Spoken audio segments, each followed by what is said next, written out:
Hello नमस्कार, सभी का 11 मिनट के शो में स्वागत है और आज का हमारा विषय है ड्रिप इरिगेशन। तो आइएगा शुरुआत करते हैं ड्रिप इरिगेशन पर।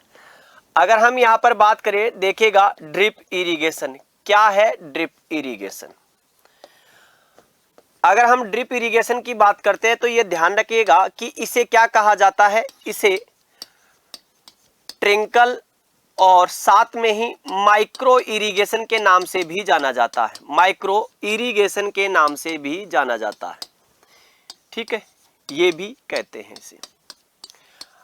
अगर हम यहां पर बात करें तो देखिएगा सूक्ष्म सिंचाई, ठीक है, सूक्ष्म सिंचाई विधि का आविष्कार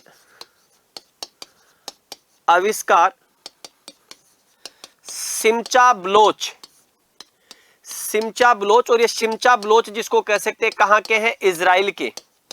तो इसकी खोज का श्रेय किसे जाता है, तो आविष्कार सिमचा ब्लोच ने किया था, ये ध्यान रखना, सिमचा ब्लोच ने किया। अगर हम यहाँ पर बात करें तो ये ड्रिप इरिगेशन, तो ध्यान रखना जहां पानी की कमी होती है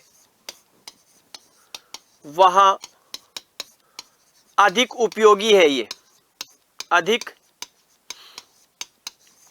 उपयोगी ड्रिप इरिगेशन की अगर हम बात करें तो ये आपको ध्यान रखना है कि drip irrigation number 1 fruit crops में बहुत महत्वपूर्ण है। इसका प्रयोग फ्रूट क्रॉप्स में प्रयोग करते हैं, विशेष रूप से जैसे आपके अनार, अमरूद, बेर, नींबू वर्गीय, इनमें जिसको कह सकते हैं अधिक उपयोगी है। दूसरा, इसके बाद अगर हम देखें तो सब्जियों में भी ये उपयोगी है। और सब्जियों के बाद में नंबर 3 देखें तो ये ध्यान रखना नगदी फसलें, और नगदी फसलों में आजकल आपके कपास में भी इसका प्रयोग किया जा रहा है ड्रिप इरिगेशन का। अगर हम आगे की ओर बात करें तो देखिएगा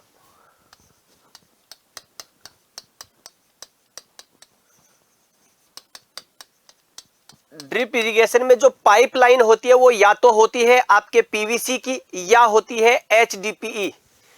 ड्रिप इरिगेशन में पाइपलाइन जो होती है वो या तो होगी पीवीसी की या होती है हाई डेंसिटी पॉलीथाइलिन। पीवीसी का मतलब होता है पॉलीविनाइल क्लोराइड और एचडीपी का मतलब होता है हाई डेंसिटी पॉलीथाइलिन। एचडीपी जो होती है सामान्यतः एचडीपीई मेन लाइन होती है और पीवीसी जो होती है वो इसकी सब लाइनें होती है। ये ध्यान रखना आपको, ठीक है, ये हमें ध्यान रखना है आपको। तो ये आपको मुख्य रूप से पीवीसी और एचडीपी दो प्रकार के इसमें पाइप जो है वो यूज किए जाते हैं। ड्रिप इरिगेशन में अगर हम बात करें तो ड्रिप इरिगेशन का सर्वाधिक क्षेत्र वर्तमान समय में महाराष्ट्र में है। ये ध्यान रखना आपको, ठीक है। अगर हम यहां पर बात करें तो ड्रिप इरिगेशन लवणीय और क्षारीय मृदाओं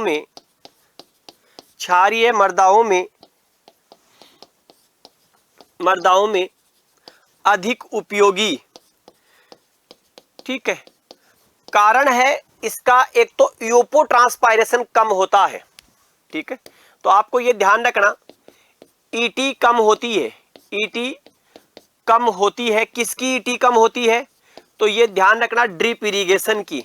तो इसकी वजह से क्या होता है, इसके कारण मृदा में साल्ट्स का जमाव नहीं होता, ठीक है, साल्ट का जमाव नहीं होता है। दूसरा, इसकी एफिशिएंसी अधिक होती है। ड्रिप इरिगेशन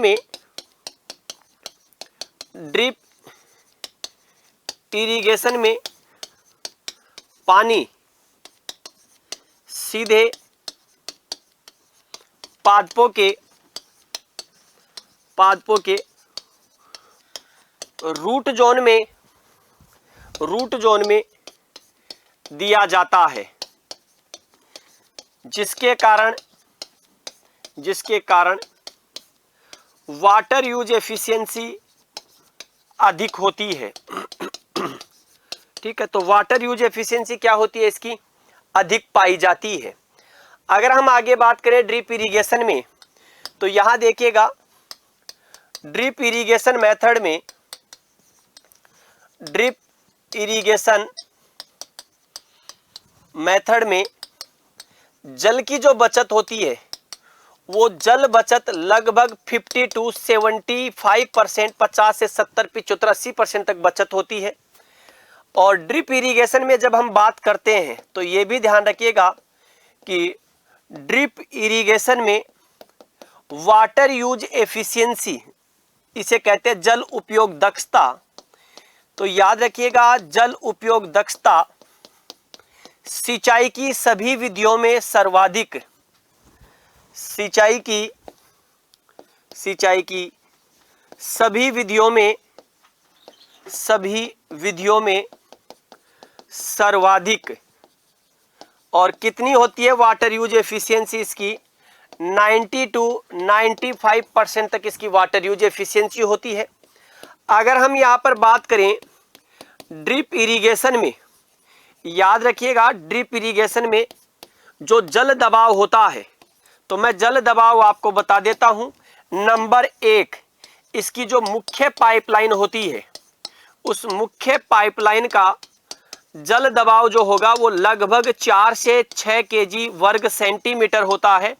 और जहां से पानी निकलता है, ड्रिपर से पानी निकलता है, और यही हमें आंसर दे करके आना होता है।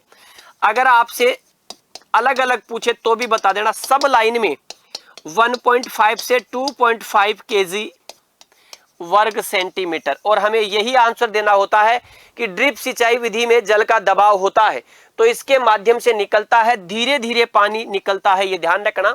अब यहां पर आता है कि ड्रिप इरिगेशन की डिस्चार्ज रेट कितनी है। तो यहां अगर हम बात करें तो देखिएगा ड्रिप इरिगेशन में क्या होता है, तो देखिएगा ड्रिप इरिगेशन में वाटर डिस्चार्ज रेट कितनी होती है, तो ध्यान रखना 1 से 8 kg आपके पर ड्रिपर होती है, ये ध्यान रखना आपको, 1 से लेकर के 8 लीटर, ठीक है, 1 से लेकर के 8 लीटर पर ड्रिपर होती है पर घंटे में, ये भी ध्यान रखना पर आवर में, और एवरेज होता है 6 से 8 घंटे पर आवर में, ये हमें ध्यान रखना है आपको, ठीक है, इसका हमें ध्यान रखना है। आगे की ओर अगर हम चलते हैं और बात कर लेते हैं इसमें, तो यहां देखिएगा आपके ड्रिप इरिगेशन में आपके क्या किया जाता है, फर्टिगेशन। तो ध्यान रखना ड्रिप में फर्टिगेशन, ठीक है, ड्रिप में फर्टिगेशन। तो जब ड्रिप में फर्टिगेशन की बात करते हैं तो इसके लिए एक वर्ड यूज होता है वेंचुरी, अभी बताऊंगा डायग्राम में। तो वेंचुरी का प्रयोग किया जाता है, वेंचुरी का प्रयोग किया जाता है। तो सवाल आता है कि यहां पर उर्वरक बचत कितनी होती है। तो उर्वरक बचत की बात करते हैं तो लगभग आपके 30 से लेकर के 60% तक आपके फर्टिलाइजर की बचत होती है, क्योंकि सीधा फर्टिलाइजर प्लांट के रूट जोन में चला जाता है। यहां अगर हम देखें ड्रिप इरिगेशन में, तो ड्रिप इरिगेशन में पानी जहां से डिस्चार्ज होता है, निकलता है, ठीक है, उसको क्या कहते हैं, तो उसको कहा जाता है, उसे कहते हैं ड्रिपर्स और इमिटर्स, ठीक है, उसे ड्रिपर्स कहते हैं, उसी के साथ क्या कहते हैं, उसे इमिटर भी कहते हैं, ये ध्यान रखना। और इसे क्या कहा जाता है, इसे ड्रिप का हर्ट कहते हैं, ये ध्यान रखना। इसे क्या कहा जाता है, ड्रिप का हर्ट कहते हैं, आपको ये ध्यान रखना। इस ड्रिप इरिगेशन में कुछ पार्ट होते हैं, जैसे अगर हम बात करें तो वाटर सोर्स, जिसको कह सकते हैं सोर्स पार्ट। अब सोर्स पार्ट क्या होता है, तो जहां से पानी को लेकर के वो आगे की ओर मूव करता है, तो उसे कहते हैं सोर्स पार्ट। अब यहां पर अगर हम देखें, एक इसमें होता है हाइड्रोसाइक्लोन फिल्टर पेपर, ये भी ध्यान रखना, आपसे पूछ लिया जाए तो याद रखिएगा हाइड्रोसाइक्लोन फिल्टर पेपर। और ये फिल्टर पेपर जो होता है वो क्या है, यहाँ पर ये अशुद्धियों को रोक लेता है, ये हमें ध्यान रखना, जो इम्प्योरिटी होती है उसको रोक लेते हैं। यहाँ अगर बात करें तो ये इमेज है, यहाँ पर ये क्या है, ये जो होता है इसको कहा जाता है वाटर सोर्स पार्ट। तो यहाँ पर ये पंप है, पंप पानी को उठाता है। यहाँ पर देखिएगा पीवीसी और एचडीपीई पाइप होता है, पॉलीविनाइल और हाई डेंसिटी पॉलीथाइलिन, पानी को यहाँ से उठाया गया और आगे की ओर इसमें क्या है, वॉल लगे होते हैं जो ओपन होते हैं। ये वाला जो पार्ट होता है इसको कहते हैं हाइड्रोसाइक्लोन फिल्टर पेपर।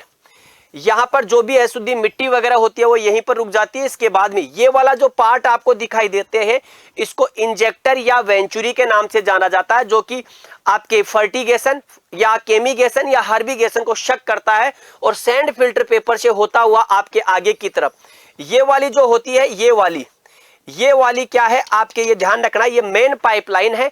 ये किसी की भी हो सकती है, पीवीसी भी हो सकती है और एचडीपी भी। सामान्यतः ये बड़ी होती है, इसका प्रेशर जो होता है वो 4 से 6 केजी आपके वर्ग सेंटीमीटर होता है।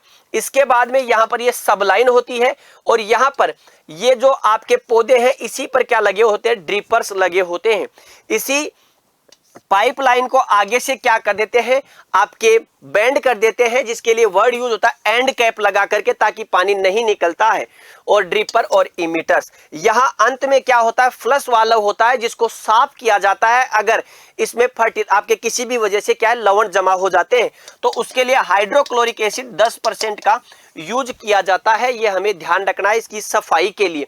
एक सवाल पूछा जाता है कौन सा फर्टिलाइजर यूज नहीं करते, तो डीएपी का इसमें इस्तेमाल नहीं किया जाता है। यह है आपके पास ड्रिप इरिगेशन। फटाफट सुन लीजिएगा, ड्रिप इरिगेशन का आविष्कार सिमचा बलोच ने इजराइल से किया है। सिंचाई की एक ऐसी मेथड जिसमें सबसे ज्यादा वाटर यूज एफिशिएंसी पाई जाती है, 90 से 95, जल बचत 50 से 75% के आसपास होती है। भारत में महाराष्ट्र में सर्वाधिक इसका उपयोग किया जाता है ड्रिप इरिगेशन का। लेकिन माइक्रो इरिगेशन में ओवरऑल अगर बात की जाती है तो राजस्थान का माइक्रो इरिगेशन में पहला स्थान आता है और साथ में ही स्प्रिंकलर का राजस्थान में सर्वाधिक क्षेत्रफल देखने को मिलता है। इसका प्रयोग मुख्य रूप से फलों में, सब्जियों में और आपके नकदी फसलों में इसका प्रयोग किया जाता है। लवणीय और क्षारीय मृदाओं के लिए अच्छा है और इसकी वजह से क्या होता है, पानी सीधा रूट जोन में जाता है तो खरपतवार नियंत्रण भी रहता है। कैसी लगी क्लास जरूर बताइएगा। आगे आने वाले विषय में आप कौन से टॉपिक्स को लेकर के चर्चा करना चाहते हैं वो भी जरूर बताएं। साथ ही विद्यार्थियों को इस 11 के राज को ज्यादा से ज्यादा शेयर करें। सभी विद्यार्थियों को राम राम, जय हिंद, जय भारत, बेस्ट ऑफ लक।